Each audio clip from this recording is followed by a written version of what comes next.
estamos con nuestro amigo, el escritor tosiriano Antonio Gómez Hueso, y recordarán ustedes que en nuestro último programa pues estuvimos aquí departiendo con él brevemente, y hoy, como una buena parte de este programa va orientada al recuerdo y a la celebración de una fiesta que va a haber muy próximamente, que es los días de santos y difuntos, que al fin y al cabo son unas celebraciones a pesar del tema que trata, pues queríamos con él reflexionar, pero claro, desde el ámbito en el que normalmente se mueve, que es de la literatura. Tanto la poesía como la prosa incluso ha hecho, ha avanzado y ha hecho algunas cosas teatrales. Por lo tanto, en este ámbito literario en el que él se mueve, y sabido es que la literatura y el arte en general tiene muchísimos temas. El arte y la literatura son universales, pero tiene algunos temas que aparecen reiteradamente y aparecen a lo largo del tiempo y en todas las culturas. Uno de ellos es el amor, con su contrapunto, el desamor. Y otro tema que aparece desde que el hombre levantó la cabeza y empezó a reflexionar es el enigma del más allá, la muerte y qué hay después de la muerte. La muerte tiene como un hermanito pequeño que es el tiempo, el paso del tiempo. Esto también aparece en la literatura de todos los tiempos. Entonces le queremos preguntar a Antonio, bueno, ante todo y sobre todo, buenas tardes. Buenas tardes. Y lo que tenemos que preguntar, desde tu punto de vista, el paso del tiempo, la muerte, la inquietud, ¿por qué puede haber en el más allá o no haber? ¿Es un tema literario? Pues naturalmente, porque la muerte forma parte de la vida. La vida es una moneda que tiene dos caras, una es la vida, la existencia, y otra es la muerte. Entonces, pues un problema, no hay vida sin muerte, por lo tanto no se puede separar. Y entonces la literatura de todos los tiempos y de todos los países pues han considerado a la muerte como uno de los temas prioritarios, y hay muchísimas obras que si ponemos a pensar pues enseguida se nos llega a la cabeza, o las maravillosas elegías, por ejemplo, que ha habido en poesía. Entonces es un tema literario de primer orden, porque es una de las preocupaciones del hombre durante todos los tiempos y todas las épocas y todas las culturas y todas las religiones, y será siendo uno de los temas fundamentales. El otro día estaba yo viendo un reportaje sobre conecté tarde en la televisión y no sé cómo se titulaba o tal. El tema, el que hablaba era, no me atrevo a decir el apellido porque temo equivocarme, el director de las excavaciones de Atapuerca. Arzúa o algo así. Sí. Y entonces este hombre estaba comentando distintas cosas de restos hallados, las cosas que tienen ya restauradas, esto y aquello, pero hubo un momento en el que le preguntaron sobre los enterramientos que se están encontrando. Y entonces el hombre dijo, claro, una cosa que evidentemente es rigurosamente cierta, ¿no?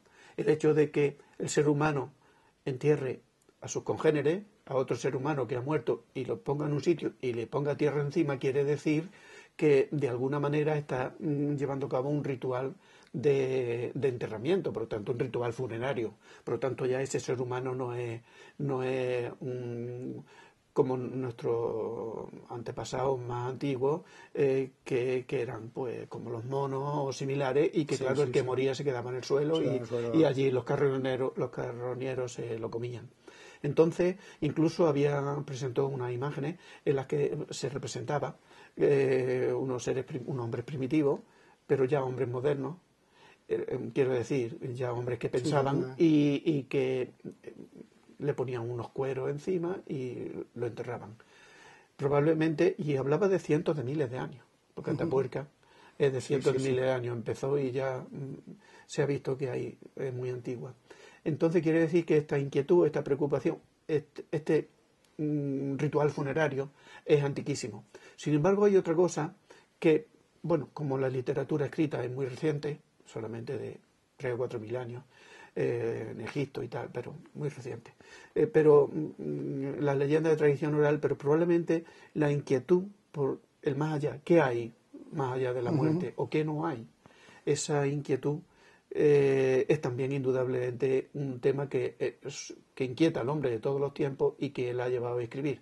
Desde tu punto de vista, esa inquietud, ¿cómo se ha proyectado en la literatura? Bueno, es lo que tú estabas comentando, se ha proyectado desde el principio de la historia. Ya los hombres primitivos pues realizaban los dólmenes, los crombles, luego las pirámides, el libro de los muertos, de los egipcios. En todas las civilizaciones, los mayas, los aztecas, todas tienen su ritual, su enterramiento, y no es otra cosa que un respeto, como tú has sugerido muy bien, como tú has sugerido un respeto a los muertos, a los fallecidos.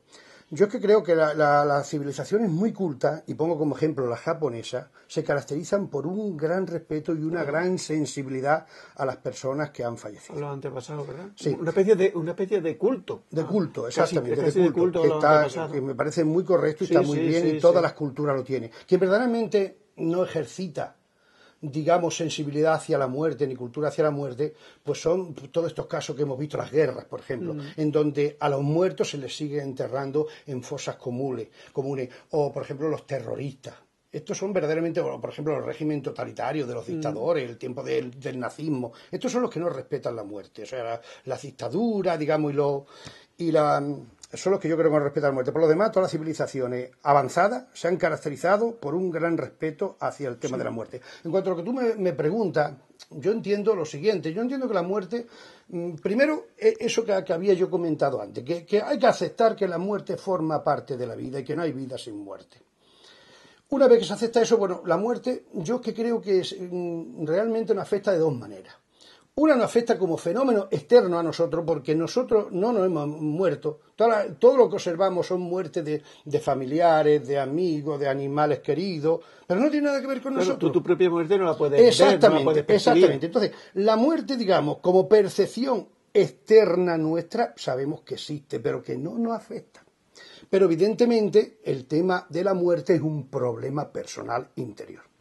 Entonces el problema personal interior, bueno, yo en mi modesta opinión, yo simplemente creo que la experiencia ya personal, el problema psicológico interno de la muerte, realmente la experiencia que uno tiene es de vida, siempre ha sido de vida, y yo creo que va a seguir siendo de vida. Es decir, que el ser humano solo conoce la vida. Porque, por ejemplo, cualquiera de nosotros, si pensamos dónde estábamos en la Edad Media o dónde estábamos en la época de Justiniano, pues no estábamos realmente en ningún sitio, no existíamos, pero no lo echábamos de menos. Realmente nosotros la única experiencia que tenemos es la vida, y esa es la que vamos a tener.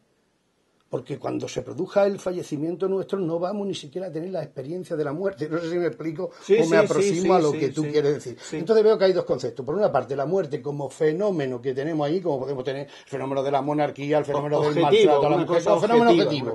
Que es una cosa que no tiene nada que ver con nosotros. Y luego, parece que no tiene nada que ver. Pero luego hay un problema interior nuestro. ¿Y cómo ese problema se puede mitigar? Porque verdaderamente tenemos miedo a la muerte. Pero claro, tenemos miedo a la muerte porque tememos perder ese ego que hemos estado fabricando durante toda la vida, ese ego con todas las posesiones que tenemos, con todo lo que nos hace tener seguridad, pues tememos perderlo. Entonces yo creo que para encarar el problema de la muerte uno tiene que aprender en la vida ese problema.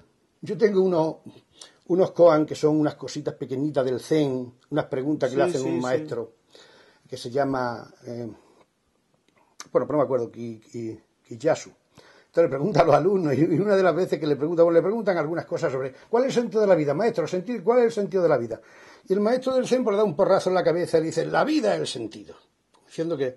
Y hay uno que tengo yo escrito que ponía, que le pregunta la misma pregunta, que se la pregunta varias veces, el maestro siempre responde de una manera distinta. Y entonces le pregunta, maestro, ¿cuál es el sentido de la vida? Y él dice, el sentido de la vida es aprender a morir. Es decir, muriendo cada día para las cosas que nos aprisionan, para los condicionamientos que tenemos, eso hace que tengamos una visión de la muerte muy distinta a la que tenemos. Porque tenemos una visión de la muerte basada en el temor a perder pues toda la seguridad que hemos una visión en Occidente, una visión, en Oriente parece que es distinto, pero en Occidente es una visión casi terrorífica. Sí. Y hasta tal punto que en todo Occidente, al menos en el Occidente mediterráneo y europeo occidental, pues estamos asistiendo a una especie de, ¿cómo te diría?, como de ocultamiento de la realidad de la muerte. Sí. De manera que ante la gente se enfermaba, estaba en casa, se ponía muy grave y fallecía. Sí. Y en la casa preparaban al difunto, lo ponían en el ataúd y velaban al difunto, y luego después de la casa salía el muerto con su acompañamiento. Esto ha desaparecido. Todo este ritual social y familiar ha desaparecido. Y la muerte ahora en el occidente europeo es una cosa casi ascética, extraña y apartada. De manera que las personas se ponen enfermas, buena parte de ellas mueren en los hospitales, Sí, se da o no se da o tal y cual, con lo cual la muerte ya está como comprimida en el ámbito hospitalario, y luego al salir de allí se traslada a un ámbito también apartado de la sociedad, que es el tanatorio. En donde los mismos cementerios están apartados de los mismos, efectivamente. Hay una especie de como de no querer ver vivir con la muerte, algo, justamente, no un vecino algo incómodo, un visitante incómodo. Un visitante incómodo. Sin embargo, a lo mejor los países nórdicos tienen, digamos, más aceptación por la muerte, porque si en lugares como Dinamarca, Suecia, Suiza, por ejemplo, los cementerios están dentro del casco urbano. A mí me sorprendió cuando visité París. Me sorprendió que en medio de París hay muchos cementerios. Mientras que en países como España, Portugal, Italia, pues está un poquito más alejado. Y es verdad, eso que también ha dicho de Oriente, yo también he observado que, bueno, con relación al problema de la muerte, que se lo plantea todas las religiones, que lógicamente todas las religiones pues quieren darle una respuesta a un problema que es fundamental en el ser humano. Pues todas las religiones monoteístas, pues la muerte, pues digamos, quieren mitigar ese temor a la muerte con la idea de que hay un paraíso. Prometiendo un paraíso. Mientras que otras religiones como el hinduismo lo que plantea es otra cosa, lo que plantea es una especie de reencarnación, exactamente, de varias vidas, donde uno ya llega a un momento que consigue el nirvana, que es ya cesa, cuando cesa ya, digamos, todo condicionamiento, todo placer artificial, y ya se purifica el alma. El problema de la muerte se trata de una manera muy distinta, como tú has indicado, entre lo que es Occidente y Oriente. Hay muchas diferencias. Muy bien, Antonio, pues esta es la pregunta que te queríamos hacer y queríamos escuchar tus reflexiones, que finalmente el paso del tiempo, que indudablemente en la poesía sobre todo, ¿verdad? El paso del tiempo, el lamento por la juventud perdida, por las oportunidades perdidas, por la vida pasada. Ese lamento es eterno y universal en toda la literatura y muy especialmente en la poesía, ¿verdad? Sí, es el gran tema, como tú has dicho. Yo creo que el único que se le puede equiparar un poquito al amor. El amor, exactamente. Son los dos grandes temas de la literatura, de la novela, de la poesía y del teatro. Como podemos ver, innumerables obras. Pues no terminar de manera muy trágica. Me estoy acordando en este momento de una gran obra de teatro española, La Celestina, que recuerdo que Celestina, que ya vieja y decrépita, y regenta su casa de Lenciño, y ella allí está, las otras jóvenes prostitutas pues tienen más éxito, claro, y hay un momento que dice Celestina más o menos: maldita sea muerte, pero dice, menos más que me queda el vino. Muy bien, o sea que siempre hay, indudablemente, el vino es un consuelo, se toma una copa de vino y consuela, pero el soporte familiar, el hecho de dejar a nuestros hijos, quiero decir, dejar una descendencia, dejar una obra, los profesores dejar a su... El que tiene una tarea, la que sea, dejar cosas hechas, ¿no? Lo que dice ese dicho de hay que tener un hijo, escribir un libro y plantar un árbol.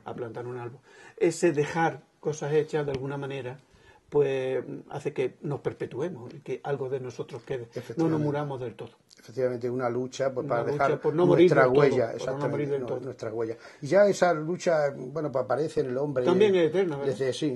Y aparece ya en tiempos de otras civilizaciones, como por ejemplo la egipcia, que son también... las pirámides. Las pirámides son una obsesión por dejar algo para que el recuerdo permanezca siempre. Muy bien. Muchísimas gracias, Antonio. Pues a vosotros. Ah.